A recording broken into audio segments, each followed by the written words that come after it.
Welcome, Matt Taylor here with a different video today where I'm going to be going through all the answers I got for last year's SAC, because we have this available to us to do to practice for the upcoming SAC.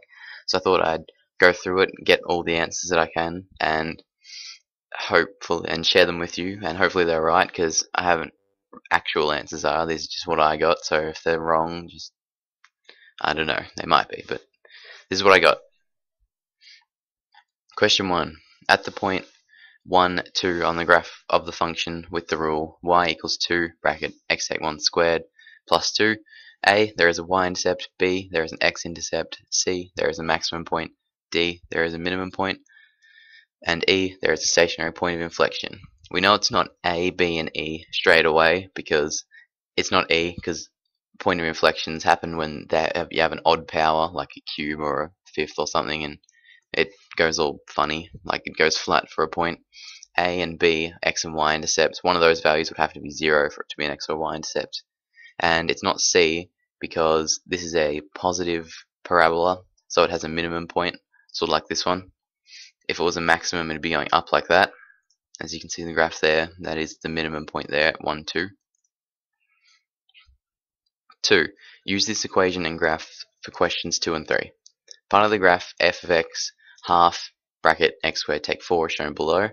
The equation of y equals modulus of f of x has a turning point at A, 0 and negative 2, B, 0 and 4, C, 0 and positive 2, D, 0 and positive 8, E, negative 2 and 2. So I've graphed it. It doesn't take long, so you could do this in the test if you didn't really have a clue what it was. So the turning point is 0, positive 2, so that makes it C. D, 3 I should say, sorry. Y equals f, modulus of f of x has a range of, and those are the options. I'm going to stop reading them out now because it takes too long. But we can see again here, it hits the axis, it does touch the axis here at 0, and it will go up forever because there's no reason why it shouldn't. So it's D, 0 including 0 and infinity. 4. The graph of the function f of x equals 3 take x squared take 4 has a y-intercept at. So you could do it the long way, but I think most people will find it quicker just to graph it, which I've done. I've put in all the points here with graph trace, but that's only because of the questions afterwards. So we can see the minimum, the y-intercept, which is what this question's asking, is 0 and 5. So it's D. 5. The graph of the function, same one as before, has an x-intercept at. So it says has an x-intercept. So there are 2 x-intercepts, but it only wants one of them. Like, so you can see 1 and 0 here isn't any of those anyway, and 5 of 0 is. So it has to be B. 6. Same function again. Stationary point, 3 and negative 4. So this one.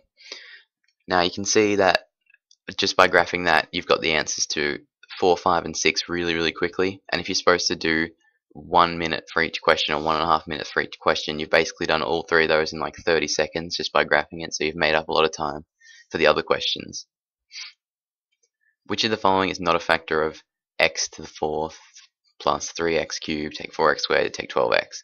So easiest way to do it, if you're not good at putting numbers into the equation and then getting all the answers and stuff, if you're not confident with that, is defining it and trying out all of the different things, all the different things it's asking here. So if x plus 3 if it was a factor, you'd make x plus 3 equals 0, so x would be negative 3, and you put negative 3 into the equation, and you can see x plus 3 is a factor, so is x plus 2, so is x take 2, and so is x, and x take 3, which gives you positive 3, which makes it 90. So all the zeros means they're factors, 90 means it's not a factor. So C is not a factor of that. The range of the function, so the domain is 0 including 0 and 4 including 4. The range of the function f of x equals 3 bracket x take 2 squared take 4. So I did a hybrid function to find that. I used g because I just defined f in my previous one. I didn't really want to override it, so just use g, same thing. So equation in there, restriction in here. So x is greater than or equal to 0, but equal to or less than 4. And then graph that. You can see it stops when it gets to this point, and same as this point here because it's symmetrical. So the range goes from -4 to +8, including those two numbers as well, because it's including here. It has to be including there as well. If x cubed plus 4x squared plus x take 6 is divided by x take 1, the remainder is equal to. So using the remainder theorem, you just have to put 1 into this equation. 1 cubed plus 4 plus 1 take 6 is 0. But you count that in your head. It's easy to do on the calculator. The graph of y equals x cubed is transformed into the graph of y equals negative x plus 4 cubed by the following. So there's a bunch of different transformations here. What we do know is that it's negative, so it has been reflected. With a cubic, I'll show you. You can see this is the original graph and this is the transform graph. You could say that it's been flipped across the y-axis because this would be here and this would be here. Or you could say it's been flipped on the x-axis because this would be down there and that's up there. It says all of them have reflection in the x-axis, so it's going to be reflected in the x-axis. It doesn't matter. But this +4 in here means it's moved to the left because it's negative x plus 4 cubed. It just means it's moved 4 units to the left, and if you didn't know that, the graph helps you. 11. The linear function of f of x equals 7 take x has a range of -8 to +16, including those values. The domain is... So, and again, graphing it's easy. I've marked in the points of y equals 16 and y equals -8, and you can see -9 on x. It goes all the way to 15 on the x. So -9 to 15 is the domain, because this part doesn't exist because the range is being restricted. So it has to be that. And it's including again because it's including here, it has to be including there. Now this one I'm not 100% sure, so I would go with A in a test, but it could be B, I'm not sure. So what it's saying is, if you've got this graph here, what's the equation? Y equals modulus of x take A, or y equals modulus of x plus A. So the only reason I'm not 100% sure is because it says -A on this. So if you've got x take -A, it will become x plus A, which moves it that way. But if it was y equals x plus -A, it becomes x take A, which moves it that way. So I would go with A, but I'm not 100% sure on that one. The graph above represents, and there's a bunch of equations here, we can see the x-intercepts are -3, so x plus 3 is going to be one of the factors. In here it looks like a half, and there's a lot of 2x's and 1's in there, so that's what I'd assume it would be. -9 is the y-intercept, +5 and +6 are the other ones. So straight away you know that it's going to be take 3, 2x plus 1, x take 5, x take 6, because those are the only ones that can make those x-intercepts happen. So this one, C and A, they both have the same intercepts for all of them. Now the only difference is this one's negative and this one's not. How do you find that out? Well, the easiest way I think is multiplying the values at the end gives you the y-intercept, and if it's negative it will have a different y-intercept if it's not. So 3 times 1 is 3, times -5 is -15, times -6 is +90. So if it was this graph, it would be up here at +90 instead of -90. Because it's negative, you multiply the 9 at the end by -1 and get -90. So it has to be C.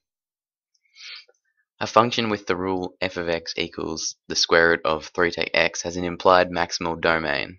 Okay, implied maximal domain, because it's a square root, it's implied that you can't have a negative number in there. So the highest negative number you're going to have, the highest number in there, I should say, you can have is 3, because if you have any numbers bigger than 3, you'll get 3 take 4 and give you a negative number, for example, or 3 take 3.5 gives you -0.5. You can't do square root of that, so it has to be less than 3, and any number lower than that will work for that equation. So that means the answer is D. Question 15. So a function has all these characteristics. So y-intercept -16, x-intercepts -4 and 2, turning point -1 and -18. So there are some shortcuts to this question. Y equals -16. So it has to be take 16 at the end. So it's D, B, or A already. C and E are gone. Turning point at -1, -18. So the equation to find the x part of the turning point, so this -1, is -b over 2a. And if we use this, we can rule out the other equations. So -4, this is the b and this is the a. -4 over 2 gives you -2, so it can't be a. -4 is 4 over 2 times 2 is 4, gives you 1. That would be +1 instead of -1. And -4, -b, over 2 times 2 is -1. So has to be D. Function goes through all these points, so we can see it's obviously a square root graph because that's all the multiple choice answers. And if you know how the transformations work, I think you can just work it out using only this piece of information here. So if it goes through the point x is +2 and y is -3, that's like where it's going to start. It's going to be take 3 at the end. So it's this one, or this one, or this one. Can't be A or D. And it has to be, x has to equal 2 in the inside of the graph. So inside of the square root, I should say. So it could, no, we've already ruled out A, so it can't be A. If we made 2 take plus x equals 0, x would be -2, so that's not right. C, if we had made that equal 0, it would be 2 to the other side, -x equals -2, x equals 2, so it's C. But we'll rule out the other one anyway. So if it was, it could actually be E, because that gives you +2 as well. The difference between this graph and this graph is that this is -x, whereas this is -2. So if this graph, this is graphed and this is graphed, one of them goes that way, which is the correct graph, and the other one goes that way. So it would go through +7 as an x-intercept, while this one goes through -7. So because it goes through -7, it has to be C. The values of k for which the modulus of 3k plus 2 equals k plus 4. Okay, so it's asking if you put in a substitute for k, where will the graphs intersect, basically. So I've done that here. I've replaced k with x because it's the same thing, just a variable. Drawn them here, 3x plus 2, the modulus, and x plus 4, and use intersect the menu 6, 4, gets the intersect, and it shows that it crosses at the points -1.5 and +1. So it's 1 and -3 on 2, because -3 on 2 is -1/2, 1.5 I should say. This question's probably the hardest one on the test, in my opinion. So you got two simultaneous equations here, and k is a real constant, and they're going to have a unique solution at one of these points, really, with one of these answers. So a unique solution, if you've got two linear equations, they're going to have a unique solution if their gradient is different. If the gradient's the same, they're either going to be parallel or have infinitely many solutions by being exactly the same equation. So what you need to find out is when they are the same equation, and it's going to be all the real numbers except for that. So I worked out that it's -5 and 3 where the graphs equal the same, so it has to be all in the real numbers other than that. Not this one, where is it? Here we go. I've rearranged both of them for y, so y equals kx on 3 and y equals 5x over k plus 2, because you can't put in an equation like that into a graph before you rearrange it and expect it to work. So I've just rearranged it to equal that. And then by testing out different variables using the information from the multi-choice, I know there's a way to do this, and I could not remember how to. Like, you can work it out on paper and stuff, but I couldn't remember, so I just figured out this way to do it. So it's basically you've got -5s here, +3s, you've got -3 and 5s and -3s and 5s and all that stuff. So by putting those numbers in, I found out which ones give you infinitely many solutions. So that's which ones aren't the same. So I've got 5x on 3 because I replaced k with 5, I think, yeah. Or is it -5? I think I replaced k with -5, yeah.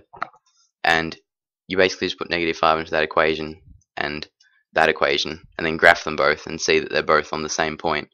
See, those two graphs both go here, and those two graphs both go through there.